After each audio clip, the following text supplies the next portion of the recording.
very good afternoon to one and all. Uh, it's my pleasure to be amongst you, amongst the students, parents, and the staff. I think that's good. It's good, I guess. So, um, the moment I've seen the invitation, like Mrs. Madhur has called me and asked for this presence here. But the moment I saw the name of the school, I was very much impressed. It says Nirmala. I don't know after whom it is named. Is it your mother? Mother in law. Great. But the very meaning of the word is so calming, it's so inspiring because we have seen the performances of such small young kids here, which really reflect that nirmalatvam, that piousness, that serenity in them. It's so wonderful to watch them. Very nice performances by all the kids. But because I'm in a hurry, I'm not able to watch next the coming up performances.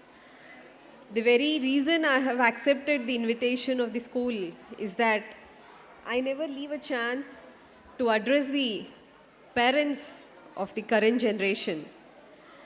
Because in being in police, we see in close quarters the various kinds of crimes that occur in the society, especially with respect to children. And when things happen like this, being a mother myself, I know what kind of trauma or what kind of pain and suffering the parents go through. And we get to see them. We get to see their pain live in front. They come to us and they, express all their hardship, their trauma because of the crime that is committed on their children or more unfortunately by the crime that the children have committed on others. So in this perspective, so whenever I get a chance to interact with parents, I don't want to preach anything to the students because this is their age for them to enjoy, to experience, to learn and grow. We just can't keep preaching them because I believe they learn from what they don't learn from what they listen to, but they learn from what we do, what they see us doing.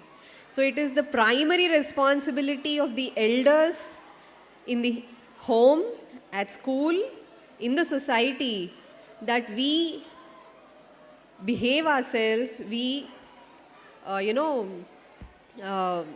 be the role models to our children so that before we expect something from our children to be in such a position or to behave in particular manner, we have to be that particular person which we expect our children to be. When you ask your children to be, toppers in the school, of course I can't now ask you to be toppers in school, but at least you can excel in whatever business or profession you are. That will show the kind of dedication and your commitment to the work that you are doing. That will help them realize that in whatever work they are doing, now their job is to study or play. In whatever they do, they should focus. Because in this current generation, unfortunately, I have been the DCP Madhapur previously, before this position. Being in that position, I have seen what kind of distractions children really are facing these days. It is the responsibility of the parents to ensure that we protect them from all those distractions, and the only way that we have is to always be with them. I know most of us are working, most of us are busy in our professional lives, but to those who are at home, like the homemakers, like the grandparents, like the time which we have at home after our job, even then we are not present with them. We are not present with them. We do give a lot of presents to them, right? On their birthdays, on whatever achievements they achieve. But more than the presents, it is your presence that is required for them. You are at home, but including me probably, of course, I try to avoid. We are more into our mobile, we are more into the screen. Yes or no? The kids are saying yes. I don't know whether it is about them or about their parents, but it is a fact. So we earlier all the family used to sit. There's a saying which says, a family which prays together stays together, or a family which dines together stays together.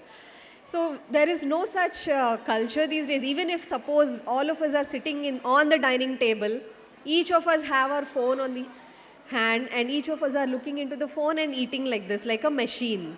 We don't interact with each other. We don't share our experiences through the day with each other.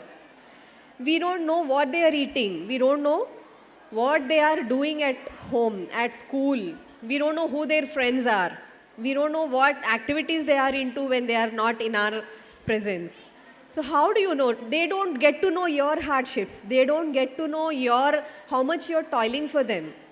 So only when we interact with each other will there be a bonding in the family. And only then the whole society, because family is the basic structure of a society, and only when there is a bonding in the family can we have a healthy society.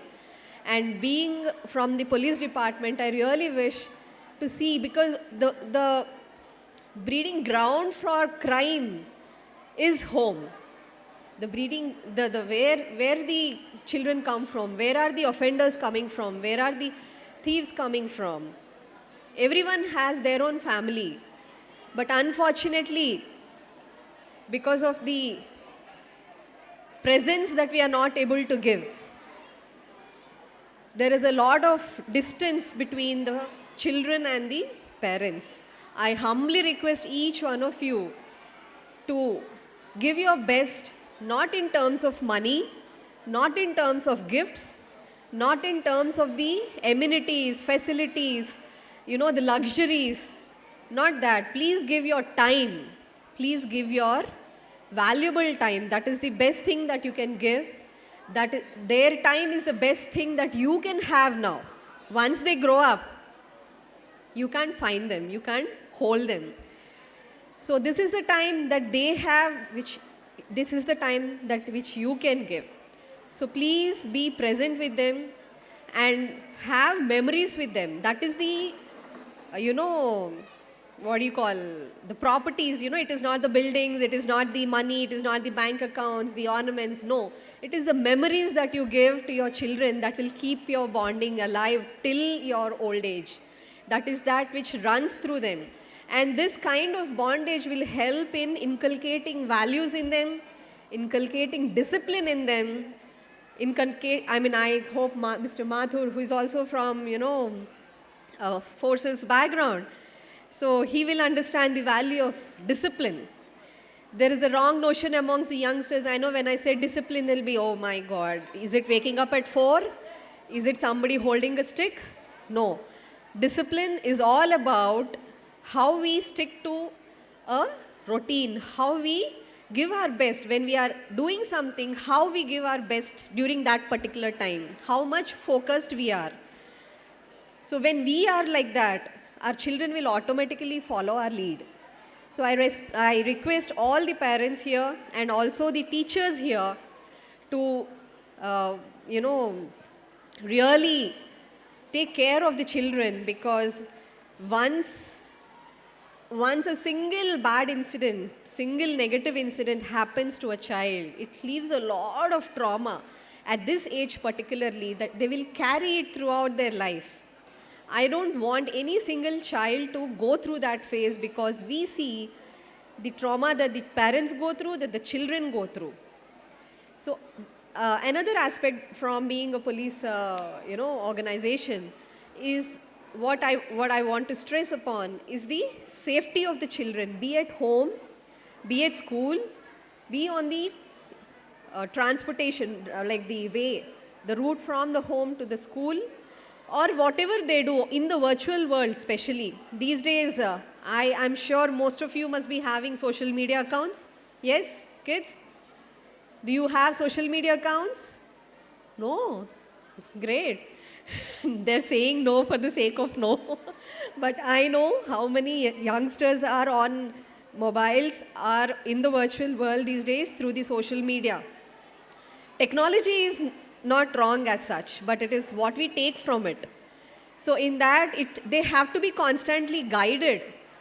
The cyber crime which is going on these days, the kind of, you know, extortions or the offenses, crimes that happen through cyber world are even more increasing day by day. Because as our presence is increasing in the virtual world, so the offenses are also increasing. So it is our responsibility to ensure that our children are safe in the physical world as well as the cyber world. So as the MCs were rightly saying, who is the real hero? Definitely the real heroes are the parents. They have to consider you as your role models, and please be the role models that you want your children to be in their future. Thank you so much. Thank you, ma'am. Thank you, ma'am, for encouraging us. We are glad to have you here amongst us.